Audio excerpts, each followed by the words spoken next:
Several months ago, actually almost a year ago, in fact, you're probably looking at my Kindle Fire right now.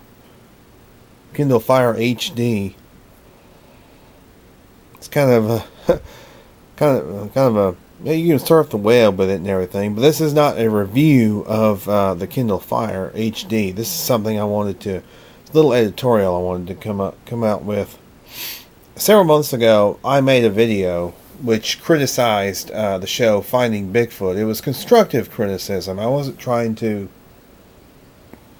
be negative or anything like that. I wasn't trying to bash anybody. A lot of the criticisms I felt were pretty valid. But one criticism I made at the time I thought was valid. And that was regarding the usage of the word Bigfoots to describe more than one Bigfoot. Now, I myself believe in using the term Bigfoot to describe more than one. In other words, it's singular and plural. And the word Sasquatch or Sasquatches to describe more than one Sasquatch, to me, personally, that's acceptable.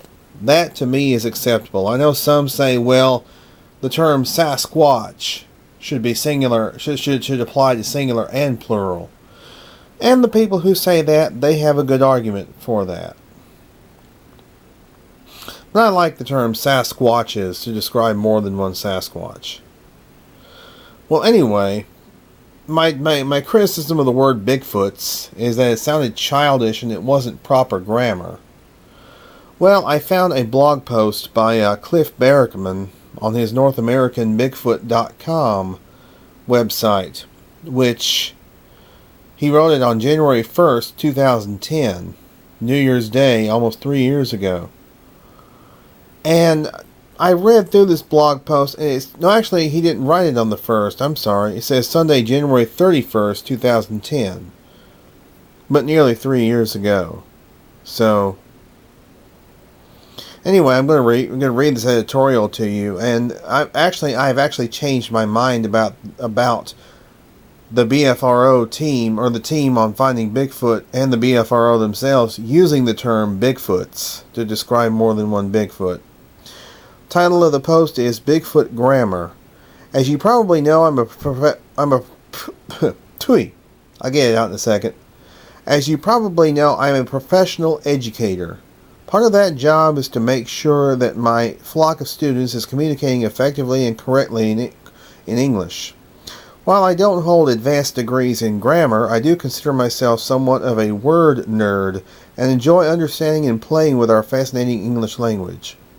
There are two interesting grammatical questions in regards to writing about our giant, hairy, bipedal friends in the woods. The first is about the capitalization of the word Bigfoot. And it's just basically, Cliff feels that we should not capitalize the word Bigfoot or Sasquatch. That it does a disservice to the species. That's what Cliff says. The second grammatical question is more in line of what pertains to what I'm talking about.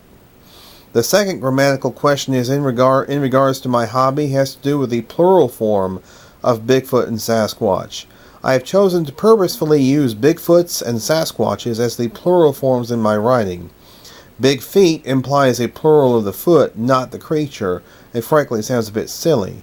I use the word watch/watches as the justification for the plural Sasquatch/Sasquatches. I am aware of using the singular term of animals as the plural, such as in the sentence, black bear range widely throughout North America. It might be appropriate to say the plural form of Bigfoot or Sasquatch in the same way, and indeed is commonly used in various books and blogs on the subject. I do not do this because of the issue of perpetuating the misconception noted above. I'd rather be slightly out of grammatical conformity than be partially responsible for people thinking there is only one of these creatures. I guess it's something like grammatical civil disobedience. It has been written that if somebody uses the plural Sasquatches, they probably don't know what they are talking about. I respectfully disagree. Then again, maybe I don't know what I'm talking about. And, I read this and I thought, well, You know, personally myself, I don't like the word Bigfoots. I don't use the word Bigfoots to describe more than one Bigfoot. If I'm going to say Bigfoot, if I'm going to say there's more than one Bigfoot, like there's two Bigfoot over there, I'm going to say Bigfoot. Of course, really, I don't really use the word Bigfoot all that much. I use Sasquatch. I use the term Sasquatch to describe the giant hairy bipedal creatures. It's the term that I prefer myself. I prefer the term Sasquatch over Bigfoot. But I do understand the reasoning why Cliff and the BFRO uses the term Bigfoots. So I'm taking back that criticism. I've decided to just take back that criticism and say, and I understand the reasoning that they're doing it, because they want to delineate, make sure that people know there's more than one Bigfoot.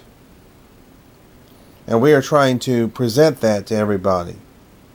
A lot of people who think, oh, there's only one Bigfoot, when you use the term Bigfoot, they say, well, there's only one Bigfoot. Well, no, there isn't, but that's the perception from some people. Some people have that perception, and it's rather unfortunate, but it's the truth. So that's the reason that Cliff, Matt, and the other BFRO members say Bigfoots, or write Bigfoots, because they don't want there to be any confusion, and people thinking, well, there's only one Bigfoot. Are you talking about one Bigfoot, or are you talking about several Bigfoot? Or in their word, Bigfoots. I understand now the reasoning behind their usage of that term. I don't particularly like it, but I understand it. And I'm taking back that criticism. And I figure, hey, if they want to use Bigfoots, let them use it. So every week when I watch Finding Bigfoot, I'm not going to cringe anymore when they say Bigfoots, because I fully understand it. Cliff, if you see this, I wanted to apologize for the criticism of the use of this term. And like I said, I perfectly understand it now. And hey, squatch on, as my good friend Abe Del Rio likes to say. That's all I got to say about that. Just squatch on.